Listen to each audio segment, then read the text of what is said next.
Hey everybody, it's JJ Conway. I want to welcome you to our third annual Healing My Sisters virtual summit. I am so excited to be with you in this summit because we are learning how to find meaning and purpose in the midst of the storm. No matter what storm you've got going on in your life or what storm you have just come from, one thing is certain. We can choose to find purpose and meaning, and we can choose to have the kind of transformational growth that will leave us empowered to live lives of significance. I am so excited about our guest today. Today we have with us Amy Oestreicher, who is an Audie Award nominated playwright, performer, and multidisciplinary creator. She is a singer and visual artist, and she dedicates her work to celebrating untold stories, as well as the detours in life that can spark connection and transformation. I am so excited today to welcome you to the Healing My Sisters virtual summit. Amy, thank you for being here today. Thanks for having me. Can you tell us a little bit about yourself? About myself. Well, I consider myself run by creative fuel, and right now, more than ever, that's really coming in handy during this time, but also has my whole life. But right now, what I do is I use my love of creativity and all the avenues that that goes to really help others work through blockages or detours in their own life, and help them transform it into something better. That's awesome. I mean, what a testimony, and what an ability to take something that necessarily wasn't what you wish for in life or what you hope for, and turn it around and make it so meaningful. Just before we go on, just before we went on, I was telling Amy how I actually have thought about her love my detours concept. Anytime something happens that it's like, oh, this didn't go the way I planned it. That didn't go the way I planned it. So Amy, can you talk to us about detours and resilience, and just take it whichever way you want to go? But I want people to understand that the ups and downs of life, they're all a part of our journey. Yeah, sure. So, I, when I grew up, my creativity was just channeled through musical theater, and that was the way I thought my life was going to go. I was always driven as a kid.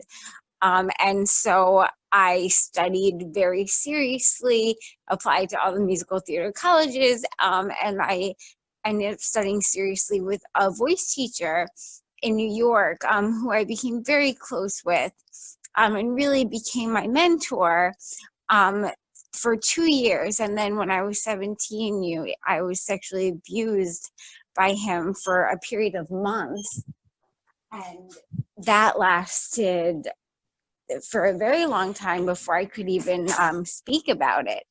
I froze, I really just became out of body, and I just was carrying this tension inside until finally I was able to tell my mother the April of my senior year, and we were going to heal and move forward. And then 2 weeks after that, I just had a very bad stomach ache, and I was rushed to the ER, and I had gotten sepsis, and my stomach ruptured. It literally hit the ceiling of the operating room when surgeons cut into me because there was so much internal pressure. And this was the April of my senior year when I was preparing to go to college. And so I was in a coma for months. I woke up really months later to find out that I didn't have a stomach anymore. I couldn't eat or drink, and doctors couldn't tell me if that would ever happen again. So now I wake up in this completely new realm of complete uncertainty, wondering, like, I had just gotten my college acceptance letters, like, what happened to that? I was just singing and dancing. Now I couldn't even walk, I couldn't talk. So this was really like waking up in a new life. And then I was discharged from the hospital, finally I was feeling better, but I still had no stomach. I couldn't eat or drink. And so now I was faced being home for an unknown expanse of time, not even able to have an ice cube. And so the question was, for someone that always loved doing things and being a part of life in the world, like, I didn't want to crawl up in bed. I'm too antsy to do that. How am I supposed to live life like I should as an 18-year-old? But I get a nervous breakdown anytime I see someone like sipping a bottle of water. I was hungry. I was being fed on IV nutrition, but food is more than just, nutrition. It's nourishment for your soul. It's social. It's a part of life. And so long story short, I found creative ways to really be with my feelings and transform them into something else and get through step by step of the unknown.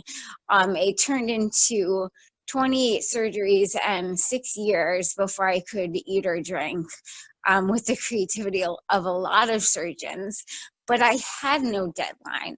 So in retrospect, I realized that I didn't have any kind of mental health resources at the time. I didn't really have a game plan for myself. I just had basic ideas and resourceful skills that I had to really learn, how to use. And I narrowed those down to 4 skills. I call them 4 skills to, resilience, that really helped me take this detour and really transform it into something else. And again, long story short, I was able to eventually come back to what I love, to theater, ending up premiering a one-woman musical about my life, Gutless and Grateful, which was really the first time I could tell my story. And then when I realized my story, which I always thought was such a freak thing that no one could relate to, people could relate to the idea of having any kind of uncertainty in their lives, following that uncertainty, and it ending up leading them in a new path. I realized, wow, like, feeling relatable is very healing for me. I suddenly feel normal and part of the world again. And then I started thinking, we all have different things happen to us, but at the end of the day, they're all just detours in our lives. And that's not to minimize traumas we've been through. I'm not saying like, oh, my stomach exploded is no big deal.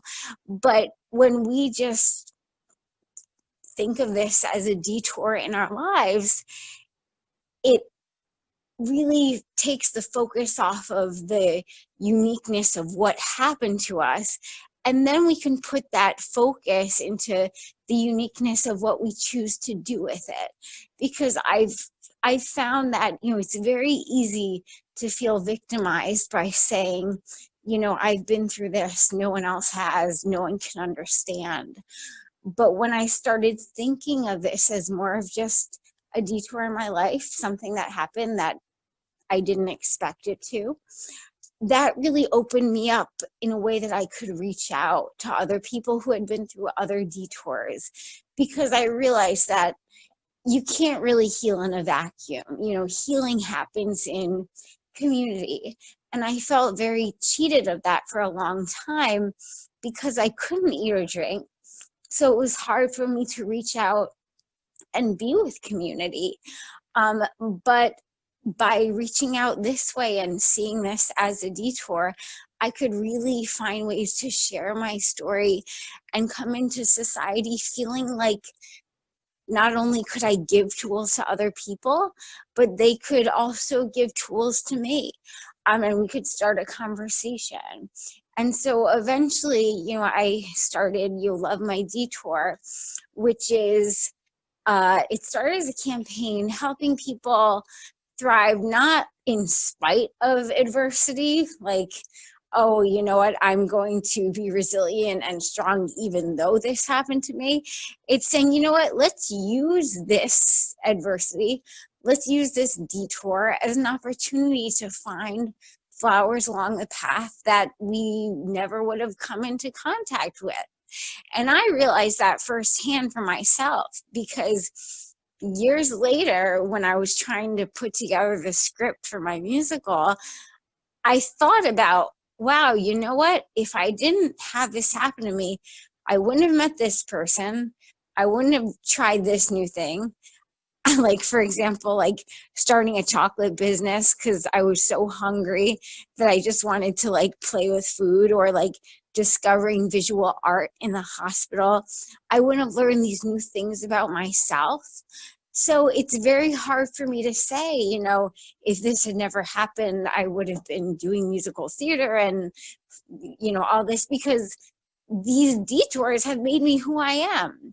So the Love My Detour campaign was about really embracing these detours that have made us who we are and using those as really happy opportunities to get to, you know, try different paths and learn new things that we ordinarily never would have. And that eventually turned into, you know, workshops and seminars and books and things like that. But it's all about using creativity to transform, you know, what we might call adversity at first into something that has really made us who we are. And that's something I really experienced firsthand that I wanted to share.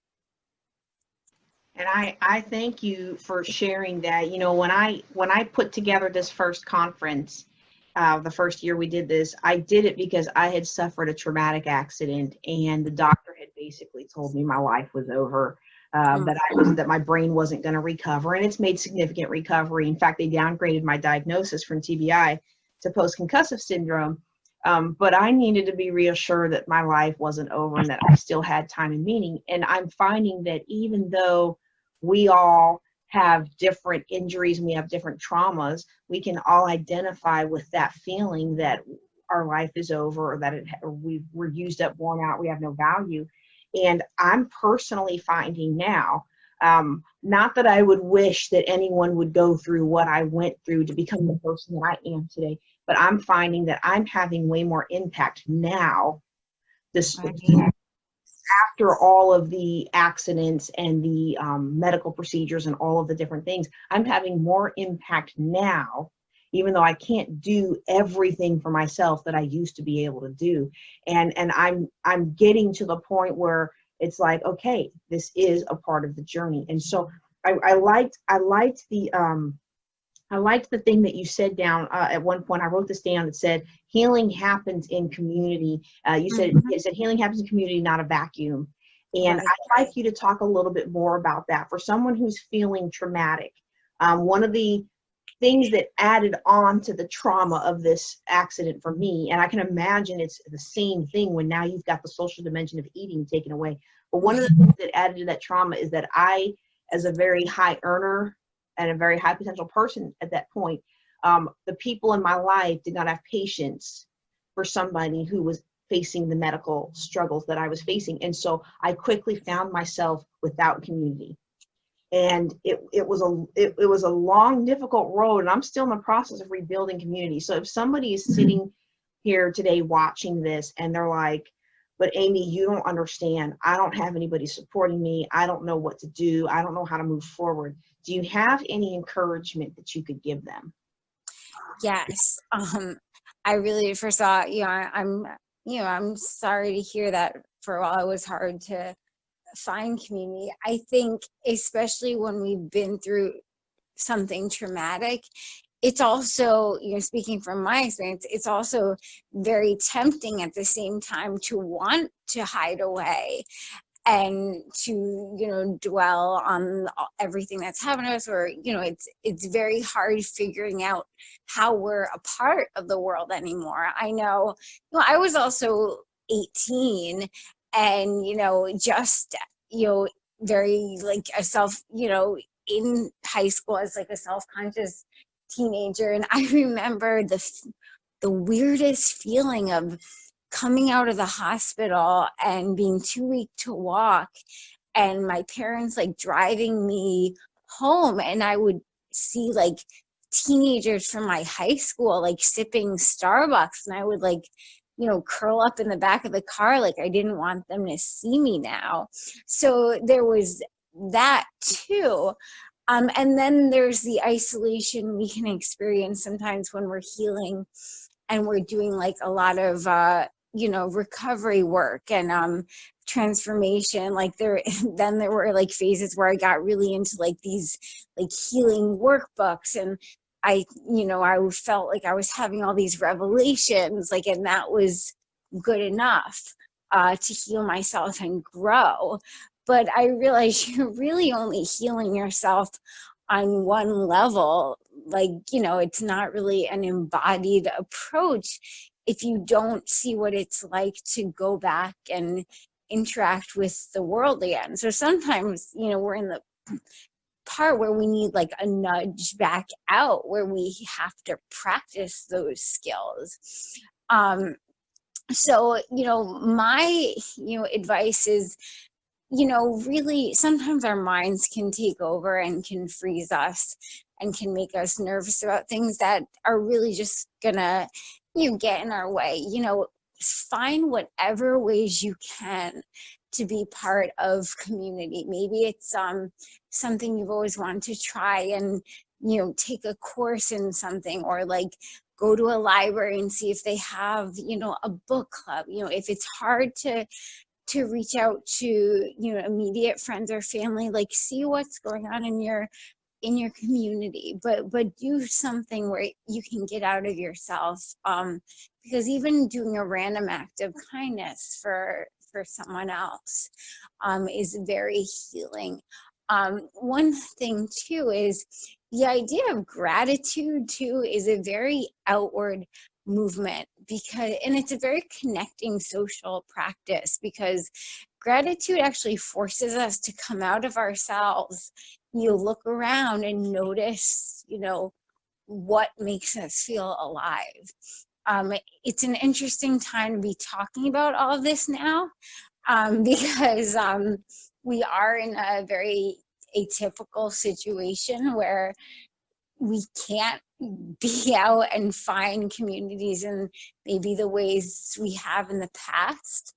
But it's amazing how our society is still looking for ways to reach out, and find these, whether it's through, Zoom or online things. I mean, there are so many things being offered that I actually find myself busier now than I ever was before.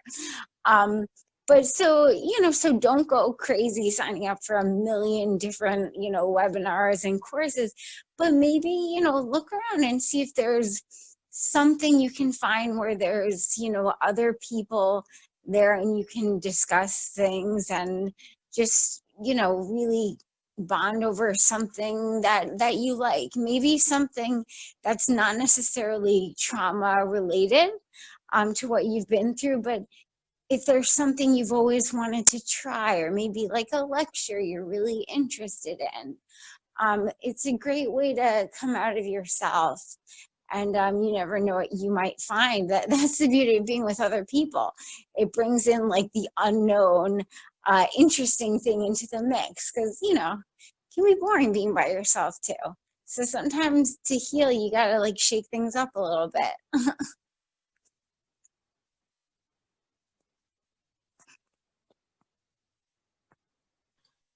If somebody wants to shake things up in their lives, what are some quick things they can try? Like you mentioned looking at some courses and things like that. What about like social media or meetup? Well, I guess meetup's kind of moot right now with the current pandemic, but like what are some quick infusions of things people can try to shake things up? It's interesting, and I write, I just published my memoir over the summer, and I write in it that it's interesting because Facebook was actually like made while I was in a coma. So like when I remember coming out of the coma and I read about this, and my friends came over for the first time, and they wanted to set up a Facebook account for me. And I'm like, what are you doing? I don't want, and so for the first few years, I stayed away from, all there was Facebook. I didn't have the internet. All I had were my books and my creativity and nature around me. And, in retrospect, I'm very thankful for that, because it was time that I was, when I wanted to connect with people, I had to just go outside. And even if there weren't people around, I could, be with nature. And like, that's also another way of getting out of ourselves and into the world, like listening to the world around us, anything natural. I'm a big nature lover. Trees, I've always felt connected to. But in terms of social media, yeah, so again, now is atypical. Now we do need that a little more. So we need to do a little more work in how we select what we want to do on social media, because that it has potential for good and it has potential for bad. I as a performance artist right now, the whole theater industry is really thinking about how do we take this live art, and if virtual performance is going to be a mainstay for at least a while, like how do we bring the magic of theater where it's not just like staring at a screen? And someone I really respect did a webinar about how, there are different ways we can start relating to a screen. We can keep like checking in with, our sensory feelings, what we smell. We can move around the room.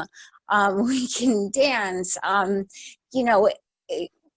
You can participate in things not just by scrolling and reading. So, it's a long-winded answer, but my advice is, especially when something traumatic happens, it kind of freezes us where it's easier for us to stay in our heads. Now more than ever, we need things that involve our whole bodies. So even if you can find like an online yoga class, I have a great resource. There's a website called Dancing Alone Together .org, I believe. And what it is dancers from all over the world that are just holding these free dance classes of every kind. So you don't have to be a dancer. Some are just like dance. I know someone that loves the dance party at 5. But they're on Instagram, on Facebook Live, it would tell you exactly what platform, but there are listings all day. That's the first thing I'm thinking of to start with. But because I think, I read so many books about how we're one of like the only really cultures that doesn't embrace dance as just like this everyday thing that we just do in our living rooms just to express joy. So I'm saying that especially for people that don't consider themselves dancers or movers, right now we need to get some endorphins up. It's good for you, and some sunlight, and some music. So that's something I would recommend. And then in terms of like the stuff that's being offered on, there are some like courses on Facebook Live that I've seen, and even Instagram Live, like free things. Be selective about those. Just decide, what, these are 2 things I'm very interested in that I want to learn more about, and see what you can find. Another thing is, I know that I'm doing a lot of virtual book talks at a bunch of libraries that I was scheduled to talk at. And I know that a lot of these libraries are offering free programs and resources.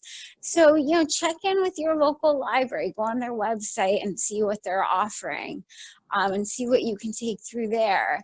And the nice thing to look forward to is see what relationships and interests you can cultivate there. And when this is all over, you'll actually get to, meet those people and see what that's like. Like, something that I'm started is, there's a lovely art museum in my area. I'm in Connecticut.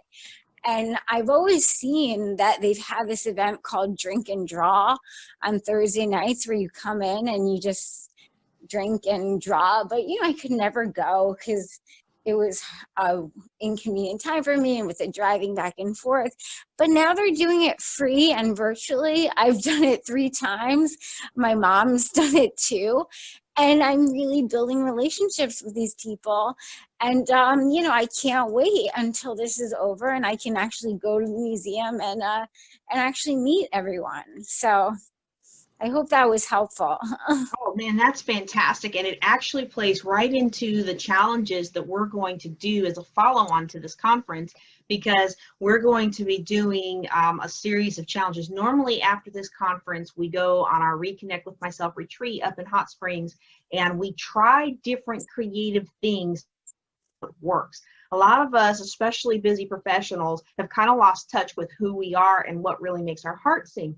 And so we go there, and we do it Memorial Day weekend, which the first time we did it was because it was my birthday weekend and I wanted to do something special. Yeah, and so it's kind of self-serving because we throw JJ's birthday dinner in there too.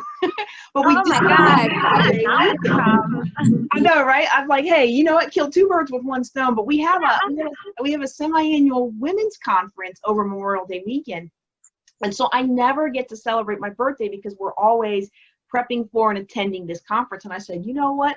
I'm doing something special. So I grabbed some folks and I was like, the car leaves at 6 o'clock in the morning, Memorial Day Monday. We're like, we're leaving, we're going up to Hot Springs, and we stayed up there for 2 days. We did painting, we did rocks, we did hiking, we did yoga. Oh my God, why was I invited? I want to come. You're in next time. You're oh my, please. Where? Oh my God, I want that. Amazing. And we just did it on the fly, and now we're a little bit more professional with it. But it was like, you know what, my friend said, here, I can't come, but take all these paints. I can't come, but take my coloring books, here's my wow. I was like, adult coloring book, what? But we just you never like, yeah, well, you just never know. And what I discovered was I had forgotten how much I used to love to paint and create. And then as we're up there that first year, I was like, I have, or it's probably gone now because it's been 20, 30 years, but it's like, I had artwork in galleries and places. Like when I was in college, I submitted artwork and had it accepted at galleries in Colorado Springs and Denver. And it's like, why is this no longer a part of my life, right? And so since we can't do that this year because of the whole COVID thing, what I decided was we were going to challenge everybody for at least 10 minutes a day to do something outside the norm. So like one of my challenges is you get, paint something, read 10 minutes of a fun book, not a book to help build your business, not a book to help learn something, but just to relax and decompress, like those kinds of challenges. Oh my God, I gotta say, let me just say that's been the blessing this time. Like I've been taking like all these long walks in nature, and while I'm doing it, I've been listening to audiobooks that last for hours that I never would have time. I have learned so much about just like things I've always wanted to just know more about. I just sent out a newsletter this morning where I listed like all of the books I was reading. But yeah, like this is completely the time to take advantage of things for fun. And I'm actually, I published my memoir, but I'm actually working on a new creativity and gratitude workbook that's coming out in November with Apollo Publishers.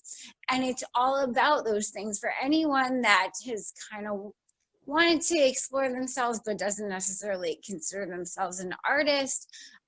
This book has a year's worth of exercises. It's a 52-week program with all these just creative things to get us, back in touch with what matters to us, or what should matter.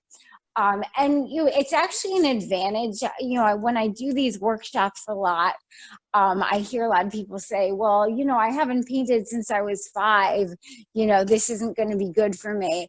But actually, I always say that you definitely have a bigger advantage than someone that considers themselves a trained artist their whole lives, because if you really haven't picked up a crayon since you were 5, then you're still in touch with that kid fearlessness, creativity, that reckless play that you need as an artist. You haven't had time for your mind to kind of freeze all that up. So yes, this is like the perfect time for you to pick up that crayon again and start. So yeah, this Sounds like we need to feature that book at the next year's retreat. Oh my God, only if I can come and do all this fun coloring books. That's right. Well, that's what I was thinking when you said dancing alone. I wrote it down. When you said dancingalonetogether.org, I was like, we need to have Amy make that one of the challenges that we put for everybody to get in there and move. Because I'm now just truth in advertising. I don't have any problem with what anybody chooses to do, but I am a pastor, and so I minimize music in my life for spiritual reasons. But I am a huge fan of dance and moving your body, your body in a way that brings you joy.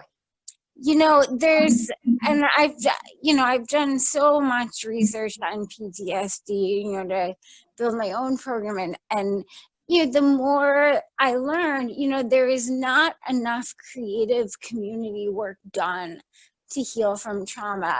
That's why group, dancing and chants and choirs, if you look through history, that's always been so much a part of culture, and really just such an important part of healing for people. And people discount, now there are, that we can see our therapist, or we can, do these like self, me time things, which is important too. But I think we've overlooked how important it is that we need to just go out and do something expressive with a big group of people. The last thing I'll say about that is, why I do so much theater work with trauma is, the ancient Greek war plays of Sophocles. Those were originally meant for military veterans to perform in as a way they could reintegrate back into society and kind of embody what they went through and also share it with the public. And that was healing for them. And that's why there are so many theater companies now that work specifically with military veterans, which I think is so great. My show is actually, my musical is part of the National Initiative for Arts and Health in the Military, and I do our therapy workshops for them as well as with incarcerated youth, because there is just, it's such a proud way. I feel like we can use creativity for good or for destruction, and we just need somewhere to put our energy into. And when people are given that path to put creativity into, it's really mind-blowing what happens. And that's the case for anyone. Absolutely. And it's so transformative to really get in touch with our creative side. Well, this has been fantastic. I can talk for hours about how I know. Creative side. I gotta come to Hot Springs. Yes. Oh my goodness, we have so much fun. So real quick, because we are about out of time, can you let people know how they can get a hold of you? We are going to post the links below, but for those who buy into lifetime access and maybe listening on their phone, can you just let people know how they can get a hold of you? Yes. So my website has everything. amyoes.com. Also I'm on Facebook. I'm an artist now because of my detour. So I'm on Instagram. You can send me a note through my site. Also for any I call them detourists, that have any detour in life, that just want to share a little thing about what their detour was and how it shaped who they are today. On my blog, I have a weekly Why Not Wednesday column where anyone just can share their story. So just send me a note through my website. And also my memoir, for anyone that wants to read it, I'm holding virtual Zoom book party kind of book club discussions, and read it. Why not? You have time. It's my beautiful detour, an unthinkable journey from gutless to grateful. And that also has all the kind of strategies that I use to get me through. So yeah. I love it. I love it. Amy, thank you so much for being here.